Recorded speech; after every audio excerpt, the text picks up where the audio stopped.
Welcome one, welcome all to the greatest mixtape of them all. It is the NFC East mixtape presented to you by SB Nation. You can listen to this show on any of the NFC East podcast networks here at SB Nation. That is Bleeding Green Nation for Philadelphia Eagles content, Blog of the Boys for the Dallas Cowboys, Big Blue View for those New York Football Giants, or Hogs Haven for the Washington Commanders. You can watch this show on the Bleeding Green Nation YouTube channel or the Blog of the Boys YouTube channel. And you can hear us in your hearts if you really close your eyes and listen hard enough. Us is he, Brandon Lee Gowton of Bleeding Green Nation. I am RJ Ochoa of Blog of the Boys. BLG, happy Thanksgiving week to you. RJ, as one Mike Mitchell would say, many gobbles to you and many gobbles to the listeners.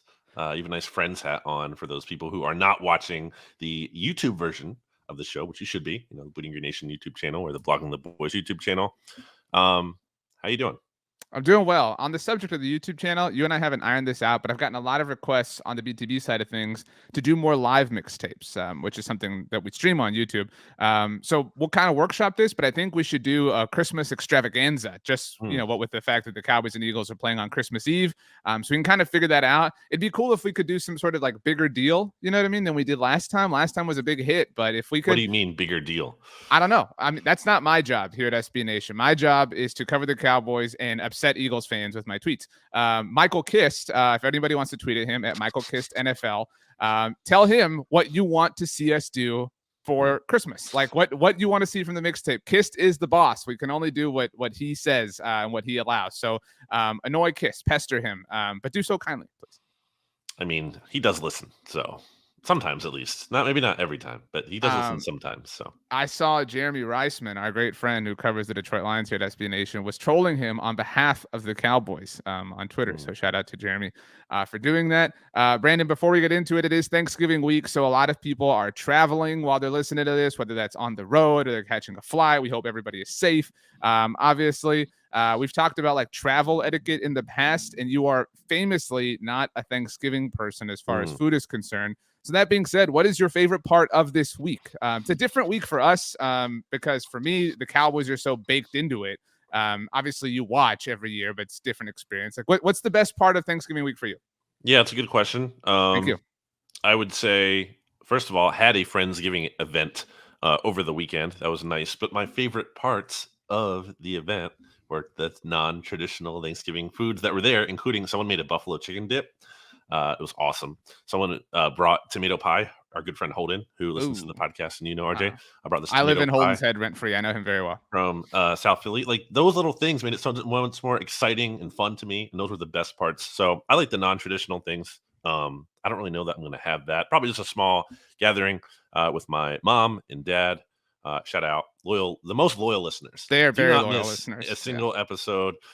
So just gonna have a great time hanging out with them. Honestly, might end up playing some disc golf / froth at some point. Might try to get to do that. Looking forward to that potentially if it works out. Not sure. But yeah, just the simple things. RJ, what about you?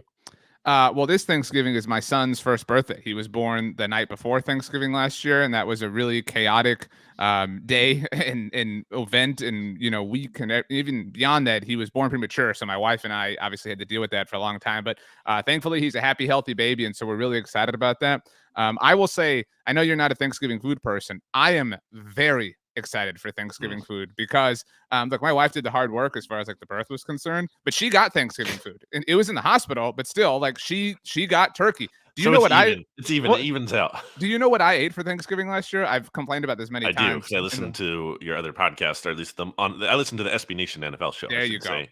And you said you got Burger King. What do you get from Burger King? Do you remember?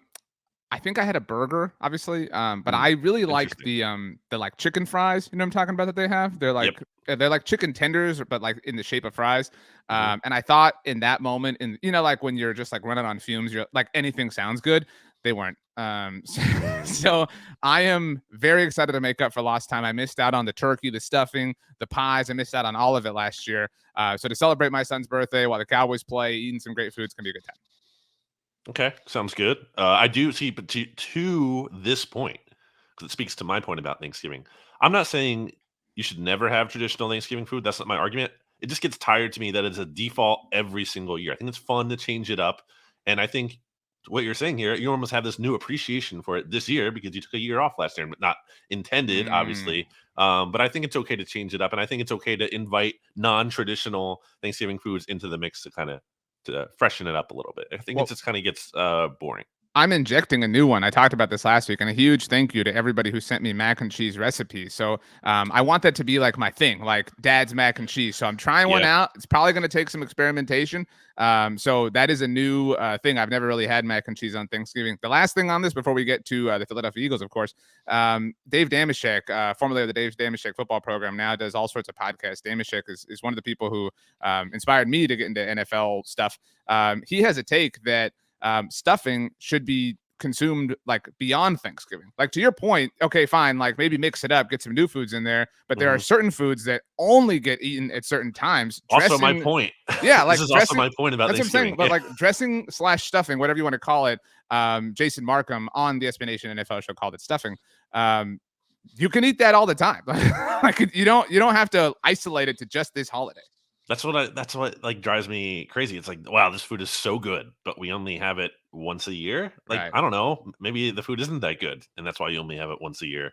I guess you could counter by saying like, oh, the Super Bowl is only played once a year. You don't have the special event every year. But come on, like, is stuffing really a special event food or turkey? Turkey's just boring to me, man. It's not that. There's no way it's like an S tier. Thanksgiving food is there's no way it's S tier. There's no way. There's no way this can be S tier food. It can be someone's maybe like B plus, A minus tier, but no way at the top. It's not Mm, elite. No, it's not. How? I mean, I will admit that like the turkey isn't the like driving force. Like that's not what makes the meal great. But like if it is the sun that everything is orbiting around, it does a good enough job at that particular Mm. thing. It's not my favorite planet though. It's kind of like the analogy I'm making. What's your favorite planet? Neptune. Hmm. What's yours? Probably Earth. That's what stats would say. Sorry, uh stats. you can Um, listen to Brandon Stats and I preview all of Week 12's action, by the way, later this week on the SB Nation NFL show. Just a programming note for everybody as we get ready for the NFC East. We are recording that on Wednesday. So we're recording that ahead of Thanksgiving. We will not touch on the 3 Thanksgiving Day games, but we will get into everything else, obviously, including our locks of the week, which I know Brandon is already upset about the team that I have chosen. Brandon, are you ready to begin? I'm gonna say Saturn because I like the rings. The rings are cool. It's only one ring, isn't it? Well, whatever. The ring. No, I think there's multiple rings. I'm pretty certain Like, it's only one ring. but I think like it's one like ring that looks big, but I think there's like rings within the rings, I kind of like mean, like a tree. I don't know the like chemical, like, you know what I'm saying? Like if it's like multiple thin rings of gas or something, but like it is effectively classified as one ring. Like it is understood that Saturn has a single ring, I think is the general kind of understanding that people have. The Philadelphia Eagles eked out a win against Saturn's the, rings are thought to be pieces of comets, asteroids, or shattered moons. I really Rings. thought This you, is from NASA.com. I Or promise not I'm not backed trying to up. like segue hard, but I really thought you said Saturday's rings. Like No, sorry. I talking know you're about trying to segue, but NASA is saying Saturn has rings, plural. again, I thought you said Saturday's rings. He does have a ring, having won it with the Indianapolis Colts in Super Bowl 41. Had he beaten the Philadelphia Eagles, Colts fans and all their fraudulence might have given him another one for starting off 2-0 as an interim head coach. It really looked like the Colts were going to win this game. Final score, of course, everybody knows 17-16. I have my thoughts. You actually, for everyone who doesn't listen to the NFL show, BLG was a super coward last week and did not allow me to give my thoughts on this game. So I will give them afterwards. But what are your thoughts a few days after the Eagles flirted with disaster? Yeah, I mean, obviously, it wasn't a outcome that Just was and actually preferred. to set this up, when we were talking about this game, or I wasn't, but Stat said that had the Eagles lost this game, that he would start to have serious questions, and you said you should. You Yes, were I very agree. emphatic, and so I trust in your legitimate wisdom that I know you have. You're not somebody's like, well, the win is a win, so like we don't have to question this whatsoever. Like they No, of won, course. but like there are definitely a lot of questions to start asking about this Eagles team. Well, as I have said once or twice before, more than one thing can be true, and I think you do take the win because it's you're 9-1. The Eagles have never not gone to a title game in their history. The previous 5 times they've started out 9-1, so that's just some perspective. It's like, How many of those are Super Bowl era? I'm um, really asking. yeah, I think it's three. I think three, 2 NFL championships, and I think 3 Super Bowls. Yeah, because it was the what because it was like 43, and then the they've only been to 60th 2 Super championship Bowls. team. No, they've been to, yeah. So yeah, it was They've been to 3 the Super Bowls. the Raiders one they even know. lost, the Patriots won, and then the one they won. So yeah, 3 Super Bowls, 2 championships. Anyway, don't interrupt me, RJ.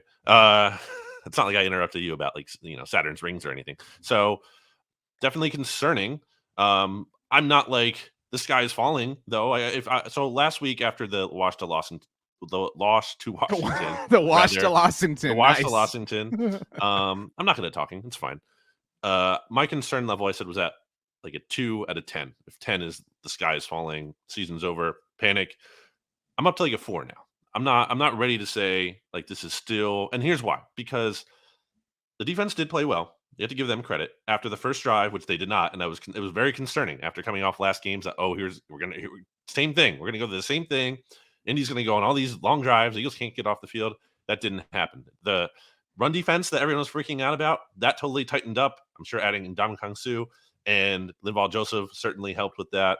So that's a positive. The negative is the offense without Dallas Goedert. That's looking like it might be a real issue. Now, I will say, my biggest issue with the Eagles in this game and why I kind of feel not totally panicked moving forward, I think this is like by far in a way the worst coaching performance that we saw from Nick Sirianni / Shane Steichen. They're like weird personnel decisions, weird play calls. Like there was a drive, their final drive of the second quarter, I believe, where they go 3 and out on 3 straight run plays where the Colts have a good run defense, and A.J. Brown wasn't even on the field. Like, what are we doing? Like, why your best players is not on the field because you want to run 13 personnel? Because he would wind up fumbling. They knew that. They didn't trust him. You're running 13 personnel with 3 backup tight ends. How does that mean? You want to get more backup tight ends on the field? Like, so they kind of outsmarted themselves now, to their credit. They only ran, I think, 11 personnel the whole second half. So they kind of adjusted. They realized that was dumb. That wasn't working. And then sure enough, they scored 2 touchdowns in the second half. So I think they did adjust, and I think they did realize they're being dumb. I will be concerned if we continue to see this poor coaching moving forward. But I think for most of the year, we have not seen anything like that. I just thought it was very out of character. So they survived, and you're hoping they're going to be a lot better moving forward in that department. So that's why I'm not ready to panic entirely. So few things I'm just going to blitz through because we could sit here for the entire hour for any of these teams, I think, at this point, because it is, I don't know if you've ever heard anyone use this, the NFC Beast, because it's the NFC East, but we made that up. But they're playing so well that they're like a beast. And so if it's like a play on the word East. And so and when they don't play well, I plan on calling it the NFC Least, just so we're all clear. We invented that too. We did. So I, first of all, think that your scale is broken. To say like 10 is the sky is falling, the season is over. Had the Eagles lost this game, like the season is not over if you're 8-2. You know what I'm saying? So like, I think 10 on your scale moving forward should be like, I don't think this team can win the Super Bowl. You know, there's a difference between that and the season is over. Maybe you define that as the season being over, but that's just my point on that. What's the energy? It's not literally like the season is over. It's like the energy is like we have no shot. So sure. Basically the same thing you're saying. I don't give the Eagles, and I'm really trying to be as objective as possible here. I don't give them any credit for like, oh, the defense showed up. The Colts have the 32nd ranked offense by DVOA. Like, like, oh, cool. You stymied this offense. Like, okay, that's unfair though when it comes to the run thing specifically. Well, okay, they got so much crap for that. But everybody gets crap. We talked about that last week. No. The Eagles got so much crap specifically for not being able to stop the run. But again, that's happening to everybody. Like we talked about last week, save for you brought up San Francisco and Tampa Bay, and those were good examples. But like the Cowboys got a lot of crap. Again, a week ago was like the Cowboys can't stop the run. Look what Aaron Jones did to them. The Eagles can't stop the run. That has been Mina Kimes talked about that on her podcast this week. Nobody can really stop the run, generally speaking. So that isn't like a problem that is specific to the Eagles or the Cowboys. That was something we mentioned. That was a huge talking point for this upcoming stretch with Jonathan Taylor and but again, like Aaron Jones and but Saquon it's not like Derrick Henry. But like people are doing this like this, and like I'm certainly guilty of like tweeting things that will like go off. But like people are doing this like, oh, these are the running backs the Eagles are gonna have to play. These are the running backs the Cowboys are gonna have to play, and like those lists are popping off. It's disingenuous to say like, well, they held Jonathan Taylor. Like Jonathan Taylor has not been 2021 Jonathan Taylor this year. I understand they had a great performance. Okay, cool. Like, and that's the thing. We sat here and destroyed, rightfully so, Josh McDaniels for losing to this team. And nobody is coming for Nick Sirianni with an ounce of that energy, albeit the Eagles did win, and that's obviously what matters the most. But so, like, I don't put fine. Like I'm not saying give them 0% stock, but I don't give them anywhere near 100% for like stopping the mighty run. Respect. They did adjust very well after the first drive. I'll give you that. What did he have? Like 7 attempts, like 7 carries, like on the first possession. Like it was nuts. And I don't know, why Indianapolis, like they really do feel like this team that's like, we're just going to live and die with the run. I really thought he was going to touch the ball like 50 times, but that obviously didn't wind up happening. But generally, again, I don't give them credit because Matt Ryan sucks. Like he is so bad. I don't know who the worst quarterback in the NFL is right now, or starting quarterback. He's in the mix. Like, and that, like, if this had been Zach Wilson, sure. If this had been Jared Goff, I think the Eagles lose that game. If this had been Taylor Heineke, I think the Eagles lose that game. If this had been,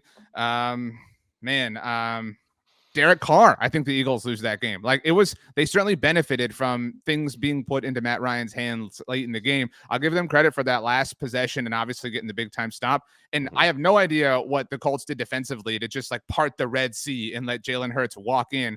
But I definitely don't give them credit for like holding the mighty Indianapolis Colts offense. And I think that jives with the way I've approached the Colts all season long. The Dallas Goedert thing, yeah, I think that's real. And I think that's what's showing up. Like, I don't like it's hard to call this luck, but the injury, the Eagles had injury benefit, right? They hadn't had to deal with injuries in the ways that a lot of other teams had. And that's just the way seasons go sometimes. But yeah, now you're missing a very important pass catcher and some of the other luck. Again, luck is such a bad word, but like the AJ Brown fumble, like these weird things starting to happen that weren't happening. I think maybe a better term. That's a better word. Like things are regressing to the mean in whatever way you want to qualify it a little bit here. I do think it's fair to doubt this team. Like there was a point in time a month ago where this team seemed infallible, and it isn't just a result of this Colts performance. It isn't just a result of the last, what is now 8 days losing to Washington. This team struggled against Houston. I mean, this is a team that is starting to look like a weaker version of themselves. Not to say they are weak, but weaker relative to who they were a month and a half ago. What team can't you doubt in the NFL right now? What team is infallible? No, but I mean none. To be clear, that's the league this year, especially. No, but that's not the conversation that Eagles fans were having. Either was like, oh, this team is perfect. This team is a monster. This team is indestructible. This team has very clear and obvious flaws. And that's of strawman. No one is saying this team is flawless. No one is making that argument right now.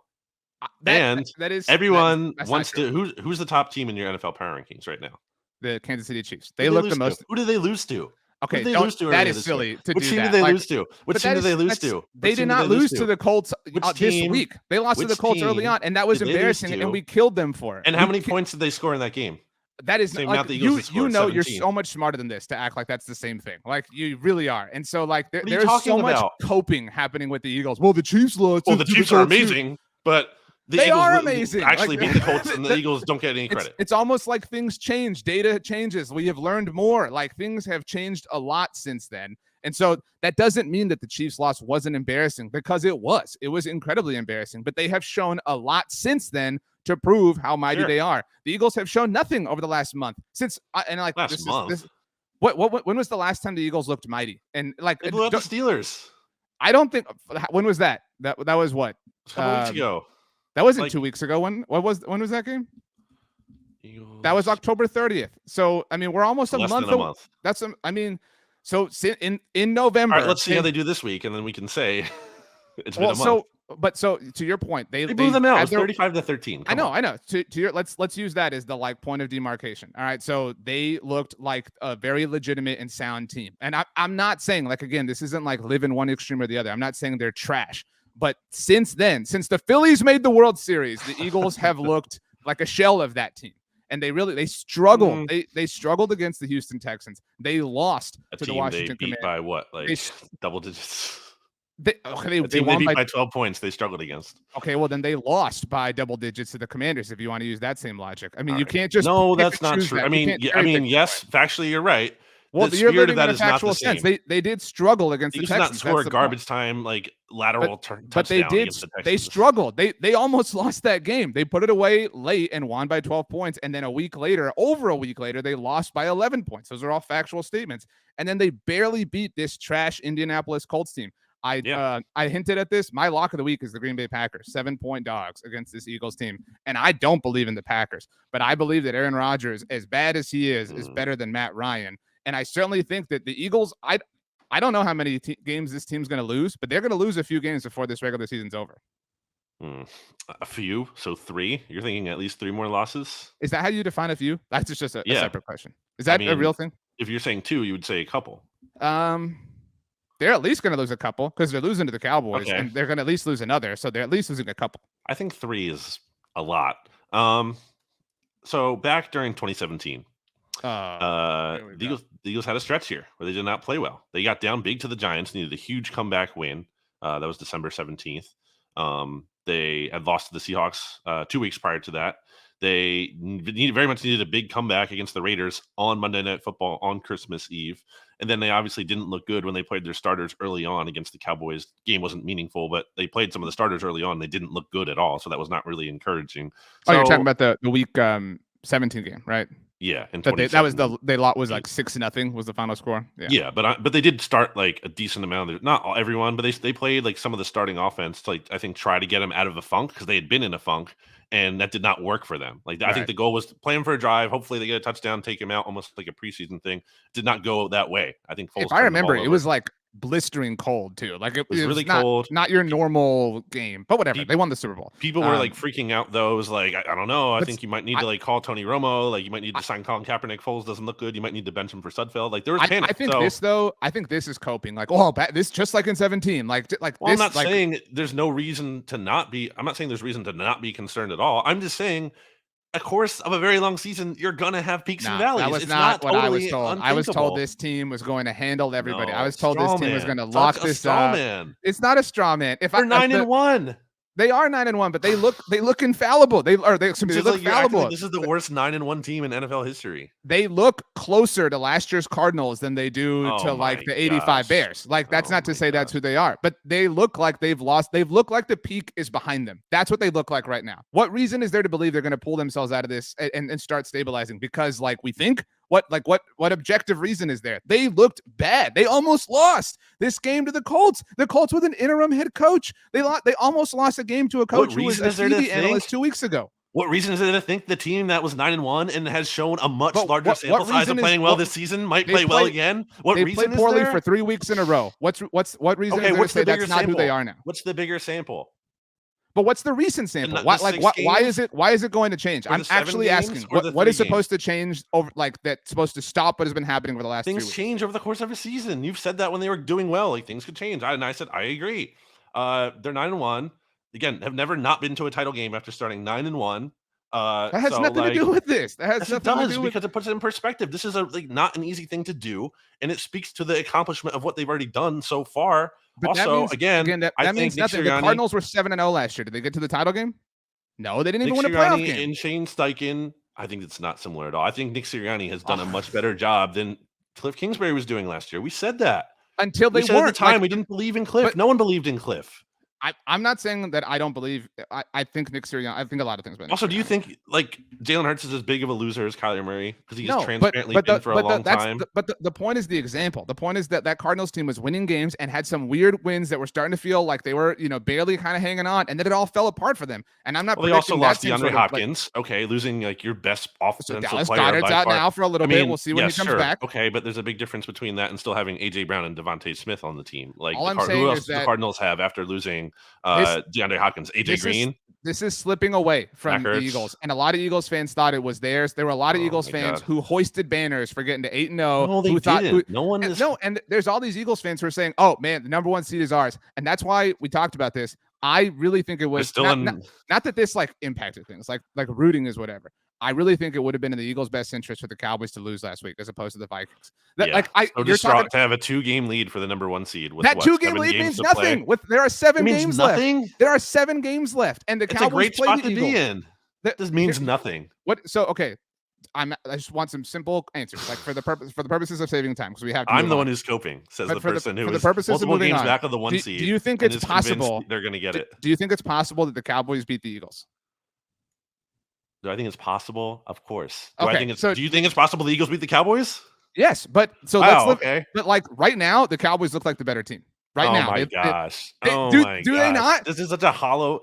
I would take the 9-1 Eagles fans are like, we beat over the Colts. 7-3 we held this Cowboys that the offense. Eagles Got to give the beat. defense credit for winning 17-16. Meanwhile, the So Cowboys just ridiculous. blasted the Vikings. If the So Eagles lose ridiculous. a non-Cowboys game and then lose to the Cowboys, that division lead is gone. Like that, Okay, they lose great. control. Do it. But I'm saying that's why, like, I think Eagles fans are so short-sighted. I think Eagles fans are trying to hold on and say, no, we have the 1 seed now, and now the Vikings have lost, so we have a little bit of a larger lead. The Cowboys are the team the Cowboys are the team that is the bigger threat to the Eagles. I thought it was the 49ers. The 49ers beat the Cardinals. Now everyone's saying the 49ers are the team to beat in the NFC. That's the team I'm most scared of. I'm not scared of the Eagles. I'm definitely scared of the 49ers. Well, I would say the same thing, probably. Okay, but again, my point is the Cowboys are a bigger threat to the Eagles and what they want to accomplish than the Vikings, and that's why I think it's short-sighted to say that the Vikings loss was better. But Eagles starting to slip away. Nick Sirianni trying to convince everybody that everything's cool. Blaming Colts fans for the firing of Frank Reich, even though they had absolutely nothing to do with it. That's not. When did he do that? Why did he yell at them? Like, why did he didn't yell at them? I think he's yelling at Eagles fans. Well, then that makes even less sense. Like, how is that, like, proving a point? I don't know. It's weird because he's a strange guy, but I don't think he was yelling at Colts fans. You know what broke Nick Sirianni? You want to know what? I know the moment that all this fell apart into this weird timeline that we live in. When you went for the fist bump. What was the process? What was that? I beat him in rock paper scissors. That's what it was, right? He said he was playing rock paper scissors, and you tried to do it. Was that the story? Yeah, I went in for like a gorilla. Not like the animal, but like GUE, right? Yeah. Like gorilla rock paper scissors game, and he lost to me because he threw out the rock when I threw out the paper. So I beat him. Last thing I'll say is that, and I guess we'll get into this looking ahead, but the Eagles' next 2 games are at home. So we'll see if they can right the ship at home, where they have lost 1 game this year and have lost 1 game total. The Philadelphia Eagles fell to number 4 in overall team DVOA this week. They were number 2 last week. The team who was number 4 last week is number 2 this week, and that is the Dallas Cowboys. DVOA considers the Dallas Cowboys to be a better team than the Philadelphia Eagles here in Week 12. The Dallas Cowboys, whose quarterback Dak Prescott is 7-3 all time against the Eagles, 9-2. Against Which the Giants. Record outside of the East? Why does that? You're over here talking about last time the Eagles were 9-1. They went. I don't know, because maybe when he plays the teams who aren't terrible, he's bad. It's helpful that it's predictive. It's context. Dak Prescott owns this division. He is 7-3 against the Eagles, 9-2 against the Giants, 9-1 against the Commanders. After Thursday's game, against the Giants, 4 of the Cowboys' final 6 games are against the AFC South. I think we both agree by far the worst division in the NFL. And the road games, 1 is in Jacksonville in December, so not exactly come through. Not exactly a cold. The only real cold game of potential consequence Dallas is playing is week 17 in Tennessee. That's still hard to get used to. But so Dallas coming off that just. I don't know how much of this you saw or Eagles fans saw. I'm sure it's annoying, which makes me happy. Biggest margin of victory in a road win in Dallas Cowboys franchise history. Obviously, 37 points, winning 40-3. The fact that it came against an 8-1 team was a tiny little conflict for me, being a big believer in the Vikings. But huge believer in the Vikings. Yeah, and they're your Super Bowl pick. The team you think is going to make the Super Bowl, and they're 8-2. I feel very. They're going to win the Super Bowl. I feel very justified in my pick about the Vikings. I don't know. I will listen to the NFC North. They have a negative point differential. They're such frauds, dude. Come on. Some of the things I will say the Vikings are not like. We need to talk about the Cowboys, but I will say the Vikings have gotten to 8-2, not exactly in the way that I thought. Like I thought Justin Jefferson would have like 200 yards every week, like and be. I thought he would be what Tyreek Hill is. Like I thought he would be the Tyreek Hill to what to Tua. I thought it would be that kind of season. So they have been successful, not exactly in the way I envisioned, but this isn't about them. This was just absolute, pure, total domination. This was maybe the most dominating win they have ever had in the Dak Prescott era. Certainly in the Mike McCarthy era. I have never seen them just handle a team like they did. And for it to be, I know now all of a sudden the Vikings are frauds, but a week ago was, well, the Eagles are the only team who beat the Vikings. The Cowboys had their way with them, and that's a very impressive thing. Yeah, just like the Eagles did earlier this season. The Eagles, who are 2 spots below the Cowboys in DVOA right now. Okay, how's the standings looking? How's the NFC playoff picture looking? That's right now. But Christmas Eve, it's all changing. Oh, yeah, we'll see. So I think the Cowboys defense obviously really good in this game. Kept the Vikings to 3 points. Hot take.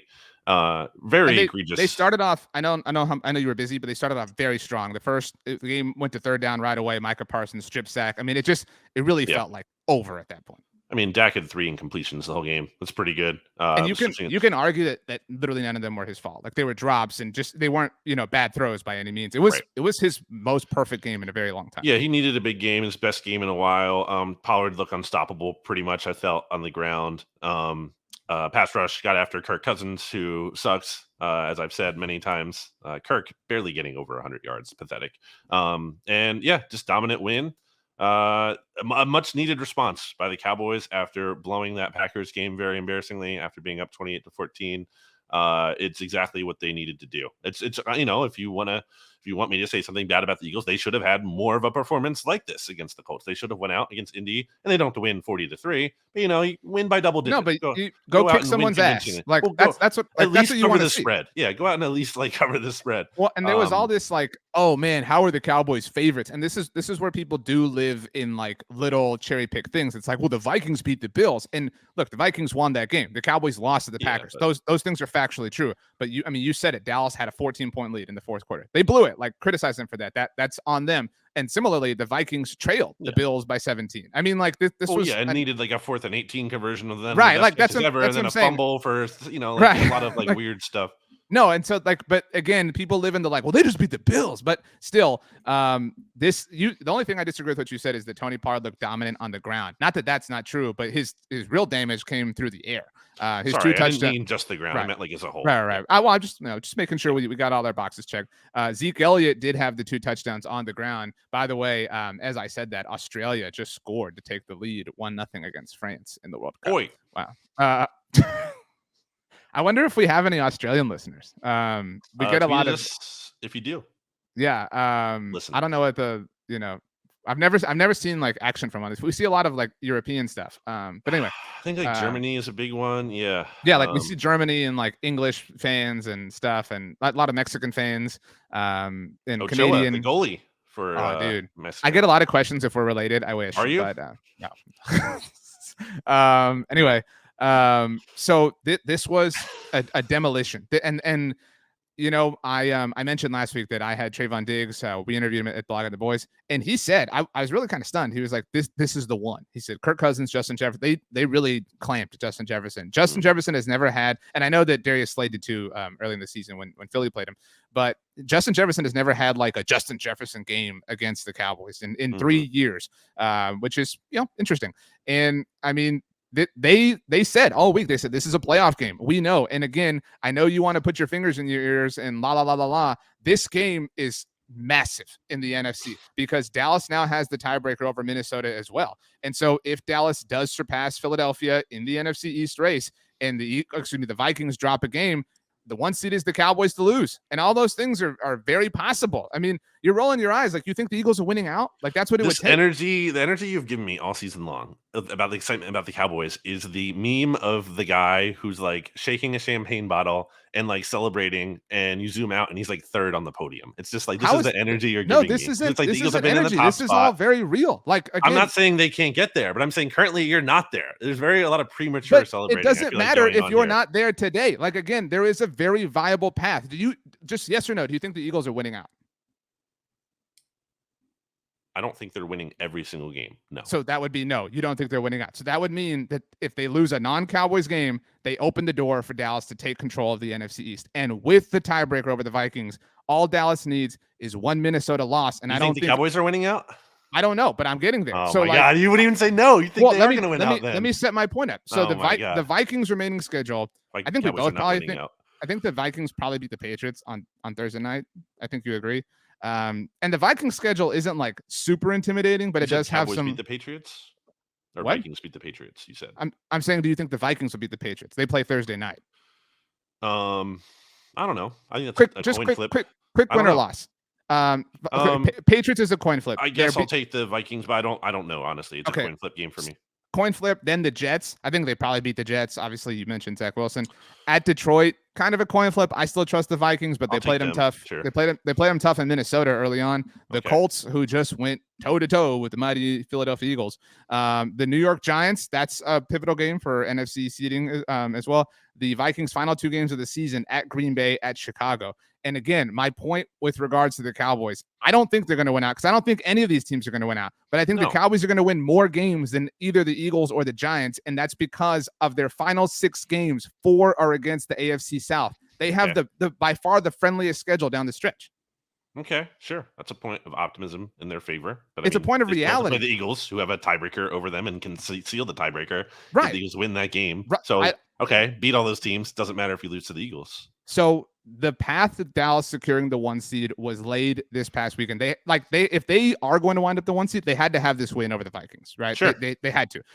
So the path was forged. We will obviously see what happens. I think both Cowboys and Eagles fans are rooting against the Vikings from here on out, or at least until they pick up 1 or 2 more losses.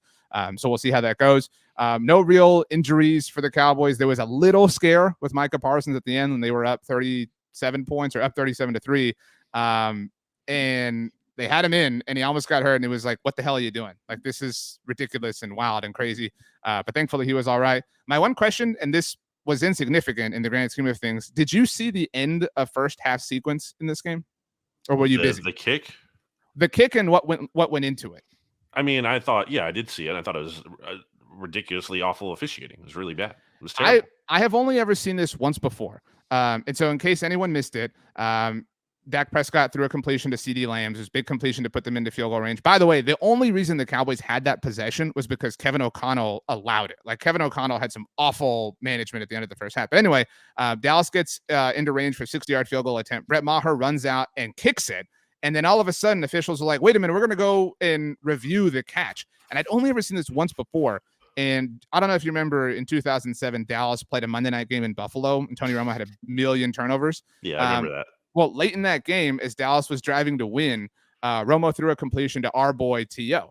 And there's like very little time at this point in the game, and they run up and spike the ball to kick what would then be a game-winning field goal. And after they spiked the ball, officials went and reviewed it. They reviewed the completion. And that logic, I kind of understood. Their argument was, we didn't want to stop the clock with a review and give you a play when you may have otherwise not had that time. We wanted to make sure you got the spike off.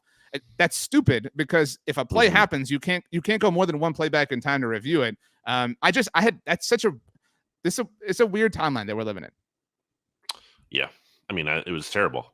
I think it's a very fair gripe, even though it didn't, have an impact. Right, yeah. It's just from a process standpoint, that should not happen. It's terrible. But Brett Maher drilled it anyway. That's one of the things I've been most wrong about, but I don't know anybody that was right about that in a way that made sense, like in a logical way. Like, it never made sense to believe in Brett Maher. The Cowboys didn't believe in him. He was there. Process, good result. Right. But like, all kudos to him for working on himself and getting his game to this level. Dak Prescott is playing at an elite level. The Cowboys defense is at an elite level. They got to get through Thursday. They get a week and a half to sit back and relax. And after Thursday, the Cowboys will watch the Eagles play 2 games and the Vikings as well. And you never know what's going to happen. So we move on. But before we do, we take a very quick break to hear a word from our sponsors. Brandon, welcome and we're back. Well, while we were gone, you went and took a shower. Do you feel crazy? Because it's true. And do you ever use the term bath? Like, I'm going to go take a bath? No. I can't fit in a tub. I'm too big. 6'5". That's right. 6'9". Wow. I don't think anybody too tall, I should say, not too big. Like, I can fit in a tub, like the width of a tub. I cannot fit in the lengthwise. That have to be a pretty big tub. Right. I mean, is there a name for tubs like that? Like mattresses are the William Taft tub. Well, there's like a California King mattress or whatever. You know what I mean? Like, there's names for. I wish I had a California King, dude. That would be awesome. You must really struggle when you go to like hotels. You're probably like, this is a. It's really. Like, because if you're 6'5", I mean, that's pretty tall. You know what I mean? Well, I'm 6'9", and I usually, I feel like I went to Miami, to watch the Eagles Dolphins joint training camp practices. Probably the only team I'm scared of in the NFL, the Dolphins, who looked better than the Eagles in that practice. You're not scared of the Chiefs? That would be king size bet. I mean, it's kind of a bit like way to bit. Anyway, that mattress was a king size, so worked out. It's so good. But honestly, a California King is better because I don't know if you know this, Do you know the difference between a king and a California king? Rihanna has a song called California King. So That's the for only reason why I know that. RJ and the listeners, the king size compared to the California King's a little bit less wide, but it's longer. So you So sacrifice some of the width for a little bit more length. same surface area, just I don't know if it's the same, but I know in some way it's a little bit less wide, like not like very much, but like slightly. But there's slightly more length. Okay. Well, maybe the New York Giants need a California King because no they football are giants. they rank 21st in overall team DVOA. Do you know where they rank offensively? I don't know, like 25th. If I told you it was their highest rank of the three, where would you guess? After that's your clue. Again, 21st overall. 22nd. 16th offensively, 27th defensively, and 20th from a special team standpoint. The 31-18 loss against the Detroit Lions certainly not helping. You said what did I say? Yeah. Well, two things you said that I want to give you props on. You said they would lose one of the two games between the Texans and the Lions, and you said a long time ago that they were kind of what Dan Campbell wanted his Lions to be. That's they had kind of gotten there faster. And so Dan Campbell was like, "Give me that back," you're me type thing. It was like Tobey Maguire, Andrew Garfield, No Way Home. And so this was, look, multiple things can be true. I do think the Giants have benefited from, I wouldn't even call it luck, like or variance. Like, again, this weird coincidence of like being below league average on first and second down defensively, and then morphing into like the best defense to ever live on third down. Like that had to give more than other things have to give that will wind up giving, like we're seeing from the Eagles or, other teams like the Ravens, struggles on offense, whatever. It finally kind of gave out, and to give out against the Lions was really, it's really embarrassing. Also, I mean, they just don't have. Oh, sorry. Last thing. Kudos. Brandon was the only person in our SB Nation experts pick to pick the Detroit Lions. And in fact, the New York Giants team website shared our picks on their website, and Brandon was not. They shouted out all of us by name, the people who took the Giants. I forgot about this angle to it. Yeah, so they literally wrote like RJ Ochoa, Pete Sweeney, everybody who took the Giants. So your name was the only one omitted, and you were right. So take your victory lap. I mean, it just can't. It wasn't even necessarily about like totally believing in the Lions. It wasn't about that as much as what was my argument is that I just felt the Giants were due. Like they weren't quite as good as this record indicated, and not to say they're a bad team. I almost think though that the Giants kind of having this status all year is that team. It's kind of hard to believe their record is so good and they're due for losses. That's kind of like covered for the Vikings a little bit because the Giants have been that team, and I just felt like they were due, and certainly. They were. I think part of it is that they just don't have the horses to get this done. I mean, what do they have at wide receiver right now, especially with Wan'Dale Robinson going down for the year? It's Sterling Shepard. I'm looking at their draft chart. Their depth chart on our lads. It's Sterling Shepard. It's Kenny Galladay. Darius Slayton's, I think, a decent player. Wait, no, this is from last year. Yeah, I was going to say Sterling Shepard tore his ACL when the Cowboys beat them. So it's Marcus Johnson, who was like used to be on like the Eagles practice squad. Darius Slayton, who again I think is a solid player, but if he's like your best receiver, that's not a good spot to be in. And David Sills, Kenny Galladay, like has what I think 4 catches this year. By contrast, Chauncey Gardner-Johnson has 6 interceptions. He's more interceptions. That's so hard. CJ GJ. That's Chauncey so Gardner, hard to say. CJ Gardner-Johnson has more interceptions than Kenny Galladay has catches this entire year. Like, they don't have enough.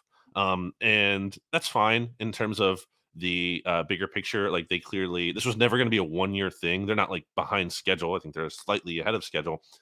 But I will say, RJ, are the Giants locks to make the playoffs? So, I think so. As it stands, as far as the NFC East is concerned, the Philadelphia Eagles the 1 seed for now. The Cowboys the 5 seed is the top wildcard team. They surpassed the Cowboys and Giants have the same record, but Dallas obviously beat them, has the tiebreaker right now, and I think we both think are going to beat them on Thanksgiving. Although the Cowboys have lost 7 of their last 10 Thanksgiving Day games, so that sucks. But so the Giants are 7-3. We've talked about remaining schedule, but yes or no? We think they're both falling to 7-4 on Thursday.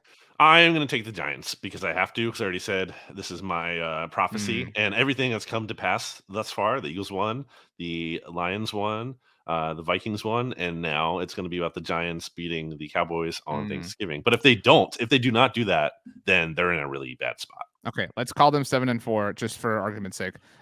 Washington the week after. They get a week and a half worth of rest. They get a little mini bye for what it's worth. Hard to bet against the Commanders right now. They're playing legitimately well. By the way, we'll get to them, but it would be the most, like people say this a lot, it'd be the most Eagles thing. It'd be the most Cowboys thing. It really would be the most like Washington thing to like lose to this Falcons team. You know, especially like Taylor Heineke's got the Jordans thing. Like that is the easiest color template, right? Like people are like, how's he going to get one in like Texans colors? Like the Falcons colors would make such incredible Jordans that he won't be able to have conceivably. But so let's say they fall to 7-4. You said it like, let's say they split the Commanders games, that the Commanders will play back to back with the bye sandwich in between. Okay. I thought they would split with the Eagles. I'm definitely feeling a little bit less confident in that. So let's say if they lose that game, if we're saying that they're not splitting with the Eagles, then we're saying that they lose the next 3 games in a row, potentially, which would be 4 losses in a row, which would drop them to 7-6. And then outside, so they're about to play 4 divisional games in a row. At Dallas, Washington, Philly, at Washington. So dumb. And I know. And then when they get out of that, like waiting for them is the Minnesota Vikings. So this is really unfair. Like, you know, like not just dumb from a like standpoint of entertainment, but like if you have a key injury to lose, like let's say you to put a player on IR, but like would only have to miss 4 games before this stretch, they'd have to miss literally every like all the 4 division games. That's so like you're getting screwed. Pretend it like it's hard to do with the Giants because like they have like season-ending injuries, but like pretend it was the Rams and Cooper Kupp. Right. You know what I mean? Like this short-term injury, and like he'll be back after 4 weeks. Fine, that happens to a bunch of teams. It's not like this freak thing that you should like can't count on. It happens at like this awful time. It's the same. I hate starting the season off with 2 division games in a row because you're not like who you are. You know what I mean? Like at that point in time, like you need some time to gel and like become yourself. And so I really think that's such an unfair, disadvantage that some teams are put in some years. This is tough for the Vikings. And like, I'm sorry, the Giants, the Vikings part of it is just unfortunate timing, that they wound up being very good. So say they win, even if they won 2 of these games, call them whatever 2 you want. That would put them at 9-6 through Christmas Eve. And their final 2 games, both on the 2023 side of things, are Indianapolis and at Philadelphia. So there's definitely a world where they end like 10-7. And it's possible, to your point, that that's not enough. I mean, I think we both think San Francisco finishes north of 10 wins. But like, who's the other threat then? Like Washington, especially, God forbid they sweep the Giants, like then that tiebreaker looms very large for that last wild card spot. So that could be huge. So we think one of Dallas, Philly is a wild card. We think San Francisco. Do we? Let me rephrase. Dallas, Philly are both getting in. Do we think San Francisco and Seattle are both getting in? Yes, I do. Okay, so that would be 2 wild card spots.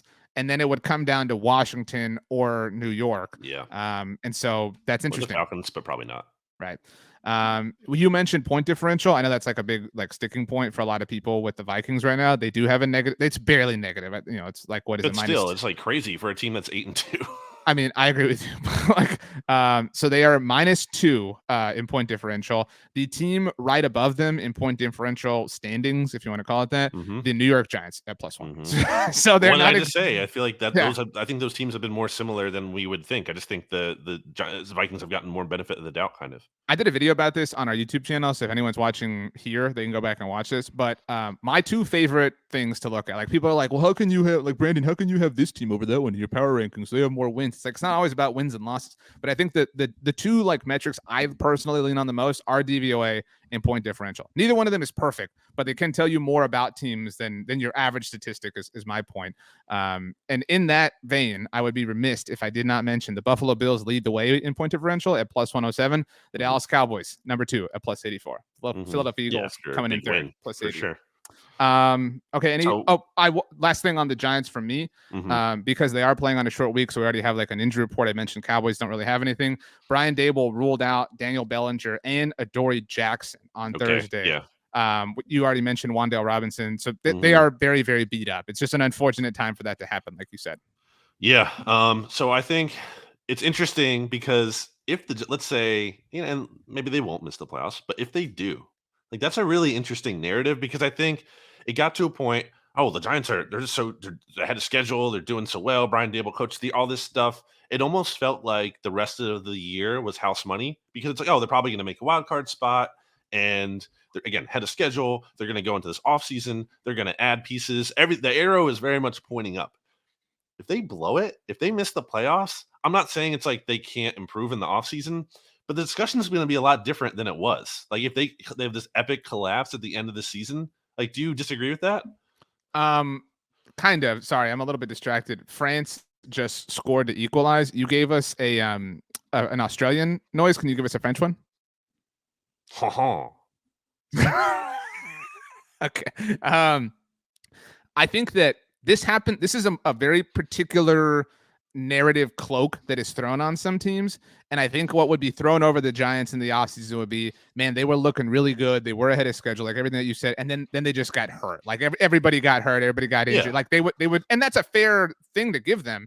And I think people would say, Daniel Jones just wasn't enough. He's not a quarterback who can elevate them. Like, so like they would still be deserving of praise. I know you're not saying otherwise. No, I do think it would deflate some Brian Daboll Coach of the Year hype. And I guess like if Nick Sirianni's Eagles falls apart and if he keeps, publicly doing what he's doing, he may hurt his own case. Who's the next coach? Maybe Kevin O'Connell if the Vikings win the NFC North, right? Like, you know what I'm saying? And they win it so sizably. Like he's not out of contention. He doesn't get much love, but he's definitely in the mix. Because some of it is like you got to come from he's a first year guy. It's generally kind of like a rookie of the year for head coaches. Yeah, who is it right now? Would you say? I mean, it's a rough week to say. Maybe Mike McDaniel if they win the AFC East. Like I could see Mike McDaniel. Yeah, that's a great and Kevin point. O'Connell as literally who was taking them to win the East? No one. Everyone was taking not only Buffalo to win the division, but like win the Super Bowl like easily and have the MVP. Last thing I want to say on the Giants to that point, I'm not saying it's like the season's a failure all of a sudden. I'm just saying the tone shifts a lot from like, oh great, this is like kind of house money offseason. We made the playoffs, we didn't win a game, that's fine. We're gonna stack up in the offseason. I just think it kind of changes things. It makes things a little bit uneasier, and it's like, do we keep Daniel Jones? What do we do with Saquon? Like it makes, I think, some of their tough decisions even tougher. I think it pokes at old wounds. It's a cousin of the Cowboys losing in Green Bay. You know what I mean? It's like we can't escape this kind of thing. Mm-hmm. He won't win Coach of the Year because of like not the narrative, but like he's already done enough things. But like Kyle Shanahan, I think deserves it. He's been so good, especially. Well, dude, he's had to adjust to losing Trey Lance. Like that's a real thing. So I know Stats have never been playing him though. I agree, but if we're talking like he's not like people like Bill Belichick will never win it again because right now they suck. But you get like there was the point where like he could never win it because like how can you outdo yourself? So Kyle Shanahan's kind of in that mix a little bit. But yeah, right now I think it's Mike McDaniel. But anyway, okay, let's move on. The Washington Commanders, like a good team, destroyed the Houston Texans, unlike somebody I know. 23-10, the final score. Did you really see the photo of the Jordans that Taylor Heineke purchased after this game? What was the margin of victory in that game you just said? Look, it's a bit. What was the margin in the? What was the margin of victory? It was a bit. What was the margin of victory? I won't want to say it, but no, the Texans. It was a bit. Lost by 13 points, and the Eagles, and the Texans lost by 12 points to the Eagles. So you said this not as a bit on the SB Nation NFL show. But the Commanders beat them more. Did the Commanders not beat them more handily than the Eagles? By one more point? Did they not beat them more handily? By one more point. Okay. So sure. Yes, thank you for answering the question. Did you see the Jordans that he bought? That was my actual question. For what? For winning this game, because he does the like Jordans thing, whatever. No. They were like baby blue, which I thought doesn't was make any sense. Unless it's is it the Oilers he's going after? But that wouldn't be correct. You know what I'm saying? I agree, but I'm saying that's the only thing I can think of. I thought that was very strange when I saw the photo. I mean, the Oilers had better colors, so I wouldn't blame him from that part of it. But I wouldn't either. But again, that feels like that feels like violating the spirit. Yeah, right. I agree. It's wrong. Of what you're doing, and those are bad vibes. You know what I'm saying? Like going into a game where you have such incredible colors. These are literally the Jordan colors, like black, red, and white. You know what I'm saying? And so those are bad. I don't know, but not a real like aerial day for the Commanders in Houston. In fact, Heineke was only 15-27 for 191 yards. Curtis Samuel scored on the ground. I don't know if you know, Ron Rivera coached him in Carolina, so he knew how to use him in Washington. Yeah, he's like Christian McCaffrey. Right. Well, Antonio Gibson was supposed to be like Christian McCaffrey. 18 carries for 72 yards. Did have 3 catches for 31 yards as well. So actually kind of Christian McCaffrey light. I'm willing to back off just a little bit on Ron Rivera. Like this has been an impressive little run. And it's It's not to say he's amazing, but he is the best coach that this team has had. I do think that Jay Gruden got a bad, kind of shake at the end of I things. totally agree. Yep. But he has, I think, really proven, like, I think he should come back next year. If you're a Washington fan, especially with all the chaos, like, I think there was a point where it was fair to be like, look, everything sucks, but Rivera offers nothing. Like, let's just wipe the slate clean. That was my thought. So I'm willing to say that I'm willing to walk that back a little bit. Yeah, I think it's interesting from an ownership standpoint, right? Because like, how's that going to factor in? Are they going to want their own coach? Does a sale even happen in time? There's a lot of variables Does on a that sale end. even happen at all? Right. Does the sale happen? A lot of weird stuff going on from that sense. I don't love the Ron Rivera influence on personnel part of the operation. Sure. That kind of concerns me. I mean, he certainly was a big reason, apparently, according to his own words, that they got Carson Wentz, which is a really bad deal. So that part makes me a little bit nervous, but I agree from a football coach standpoint, they're probably not going to do a lot better unless they can. I mean, it might be a situation where if they can get, let's say, Sean Payton, maybe they would have to like spring at that, but otherwise just bring, Ron back for sure.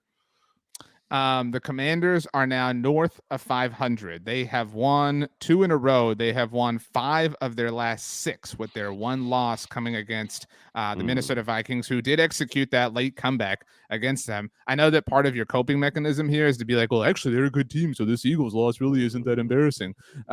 So I don't know when this train stops for them. They're not winning the NFC East. I think that the mountain is too steep for them to climb at this point. But they are certainly in playoff contention. And I think you're right. I think the team that is most in jeopardy falling to them is not the San Francisco 49ers. It's the New York Giants, particularly because they do still get to play them not just once, but twice, let alone back-to-back games for them. With like, they literally get to play them, go on by, study up, get like, that is such an unfair advantage too. Yeah, like, speaking of unfair, so hey, Giants fans, we said we're giving some credit to your team. We're giving some leniency to your team. I think you're getting screwed in some ways.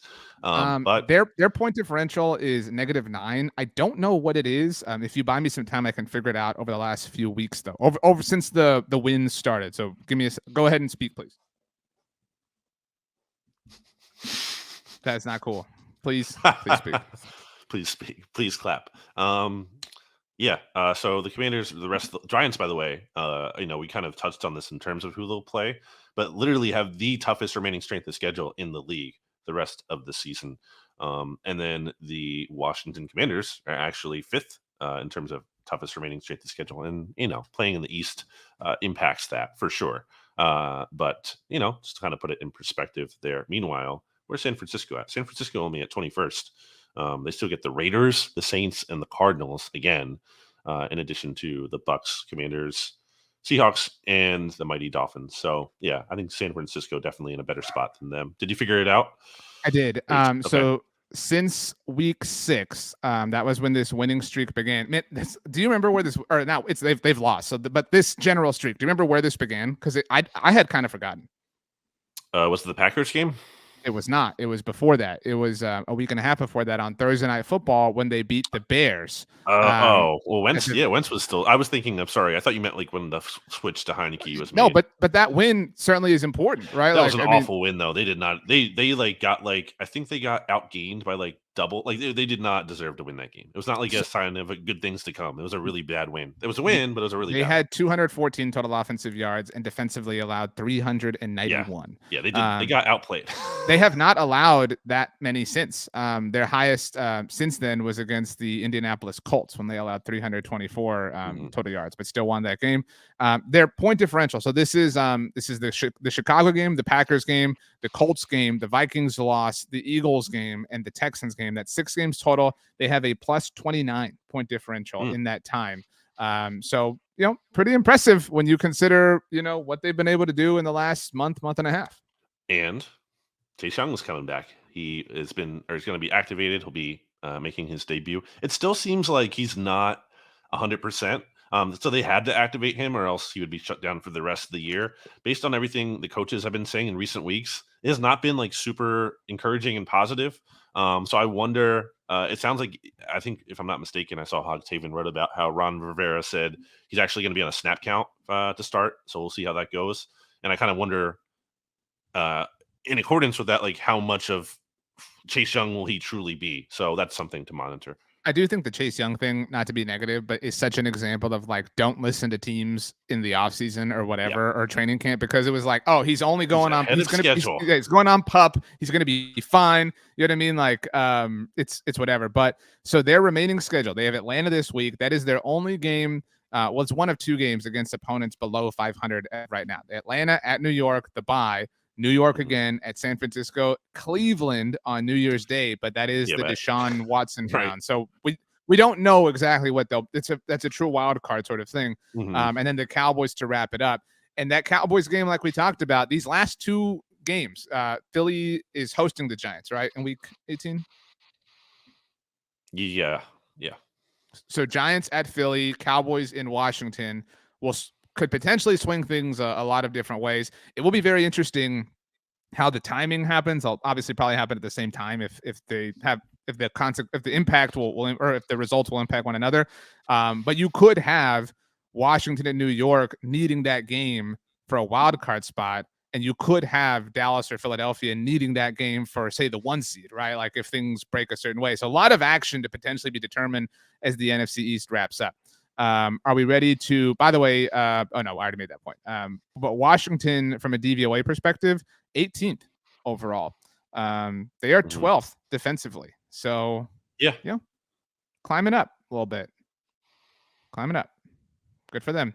Man, I had not realized just how bad the Eagles were special teams wise. Goodness gracious. Oh, yeah, Um, that's been a consistent, I mean, well, I point knew of that, but weakness all like year. Yeah. seeing 24 is like a whoa sort of thing. But anyway, Yeah. okay, let's pick these games. We will go in chronological order for this because that just makes sense. Our friends, oh my gosh, I hadn't seen this yet today. Well, today's Tuesday for us. The Cowboys opened as 8-point favorites. Actually, they originally, before Sunday's Vikings game, opened as 7-point favorites. After that, they opened as 8-point favorites. That climbed to 8.5, went back down to 8, climbed up to 9. They are, as of Tuesday at 1:39 p.m. Central Standard Time, 9.5-point Mhm. favorites against the Giants on Thanksgiving Day. I think the Giants need to cover if this is like a different Giants team. If there's something real, it's like the Giants are different. Brian Dable has them in the right direction. Then they need to make this a competitive game, even if they are banged up and everything. This cannot be a blowout, embarrassing, same old Giants loss. That would be very, I think, telling and deflating for them. I'm going to say they win because I've already basically committed to this, and I don't feel good about it with all those injuries. But I do think if you look at last year, when the Cowboys had all of these big wins, because they had some last year that were really big, what happened the week after each time? They kind of had disappointing losses each time. So there could be something too. They're smelling themselves a little bit too much. People are underestimating the Giants a little bit much after losing to the Lions. There could be some kind of overreacting on both sides. I will take the Giants outright. I will take the Cowboys. I will lay the points. They just destroyed the Minnesota Vikings. I trust them. They already beat this Giants team. They did it without Dak Prescott. They did it on the road. And plus, the Cowboys are wearing their throwback uniforms this week. So lots of good vibes going their direction. Eagles wearing their black helmets, right? I was going to say, I want to get your thoughts on that. Yeah. We'll get there. So that's the first game. You're taking Giants to win and obviously cover. I'm taking Cowboys to win and cover. Washington, 4-point favorites at home against the Falcons. That's a noon kickoff on Sunday. Your thoughts? That's a tough one. I think it's going to be a coin flip. The Falcons have not been good, but I don't think this is like necessarily easy win for the Commanders. I think I'll say they win, but they don't cover. It's like a 3-point game, really close game. Comes down to a final field goal. I'm going to copy. I'm going to copy that exactly. Like I said, I think Taylor Heineke's tempting things, not getting the right colors of Jordans after you know what I mean? If this can be your thing, even if you don't, maybe he's not like a Navy guy, you know what I mean? But like, you got to do it. You got to do it the right way. You can't just like pick and choose the way you can't like be like, oh, well, they were the Oilers. Like, no, you can't do it that way. So, those are just my thoughts. But I hate, we kind of do this a lot, but okay, Commanders, like you're saying, Giants, you want to prove you're different, at least go cover the spread. Commanders, you want us to take us seriously? Take you seriously? You want us to really think you can take one of these wild card spots? Go out, keep doing it. Like add on. Don't just like pull off the surprising things. Like be the favorite, win at home. Go ahead. So let's do that. I just for the purposes, this is before then, but we think the Vikings win and cover because that game's important in this division. I guess, They're 3-point favorites. So we both take them. And I mentioned this. My lock of the week on the SB Nation NFL show will be the Green Bay Packers as 7-point underdogs coming off that mini bye themselves. They are actually coming off 2 home games in a row, so they have not traveled in a long time. They have not looked good outside of the win against the No. Cowboys. But this Eagles team looked really bad against a team that is somehow worse than the Packers. My thoughts on the black helmets. I like debuting them at night. If you're going to do this, if you're going to wear like a special thing, you cannot do it at like noon or whatever. No. Like the Panthers did it right with their Thursday. Like it's got to be prime time. It's got to be a big deal. This is not just primetime game. It's the Sunday after Thanksgiving. Like a lot of people are going to be kind of sitting in watching it. So well done. I do think that clashes with the Packers colors. That's not the Eagles' fault. But so not the best like matchup, but well done from the Philly equipment staff. I will take Green Bay to cover and to win. Wow. What's the final score? 29 to 26. Okay. Packers have won 4 games this year. They're 4-7. They beat the Bears early on, who Aaron Rodgers famously owns, in addition to the Cowboys, week 2. Score 27-10. Good win. Everyone's like, okay, they're bouncing back from that Vikings game. Obviously, Justin Fields is terrible. Then they beat the Bucs in week 3 by a final score of 14-12. Really bad vibes game. Both teams in kind of, disgruntled old quarterbacks. Then, third straight win, they beat the Patriots, who are using the combination of Brian Hoyer and Bailey Zappi making his NFL debut as a day 3 pick in week 4, and they won by 3 points in overtime. That was at home. Then they beat the Cowboys, as we know, despite trailing by 14 points entering the fourth quarter. So those are the Packers' wins this year. Not the most impressive resume. They have lost 6 of their last 7. Those include games to the Giants, the Jets, the Commanders, the Bills, the Lions, and the Tennessee Titans. And 5 of those were in a row, right? 5 loss. They had a 5 loss. So. Yeah, 5-game losing streak that Dallas helped snap, right? Packers are just 1-4 on the road, and that the only win was the 2-point win, a game where they scored 14 points to beat the Bucs. So I don't know. Maybe the Eagles don't cover, but I am going to take them to cover, and at the very least, I'm going to take them to win this game because I think that they have played a little bit uncharacteristically lately, and I think they're going to bounce back at home. Correct me if I'm wrong. Didn't Jalen Hurts emerge against the Packers? That wasn't his first start, right? That was like Carson was Carson pulled. got benched. Yeah. Right, yeah. It was a game, but it was at Lambeau. Is that correct? It was a game at Lambeau that things had gone so bad that season that it's like, oh man, this Eagles team's going to get smoked. And then sure enough, they were looking terrible. They almost snuck back into the game. Not quite, but they there was oh, is this going to be an upset? And it was not, but they made it a little interesting there with Hurts. They got you to sit up on the couch type thing. And it wasn't even all Hurts. Jalen Reagor had his only punt return touchdown of his career in that game. Okay. My final question. So you were at a 2 last week. You were at a 4 now as far as panic level on the Eagles. What if the Cowboys win on Thursday and look like it doesn't have to be 40-3, but look like a very established, confident overall team, and the Eagles lose? However that happens, what will the scale be? And I understand that the scale would be impacted by the quality of loss, but just generally speaking, what would it be Sunday night, Monday morning? Probably like a 7.5, 8, 7, depending exactly how it looks. Right. But yeah, it'd be something along those lines. I mean, it doubled this week from 2 to 4. It might double again. Wow. Well, I like that math. Well, it's not going to happen though. Brandon, let's get out of here. As we do, pick 3 of anything you want. 3 of anything I want. I'm going to take. You have to tell us why you're taking the thing that you are taking. Jeez, adding 10 more minutes to the episode. Why don't you? I'm going to take. There's people traveling. I'm trying to help. Maybe somebody's 10 minutes from their 3 destination. things I'm thankful for. Number 1. Okay, super cliche. Okay. The NFC East mixtape listeners. Number 1. The mixologists. Not in any particular order, by the way. Number 2, my parents. I had you guys number 1. He knocked you down. Interesting. Well, yeah, you're below my parents. Sorry. And then my good friends, just like you, RJ. Good answers. Happy Thanksgiving. Happy Thanksgiving. Many gobbles to you all, and to all, a many gobbles.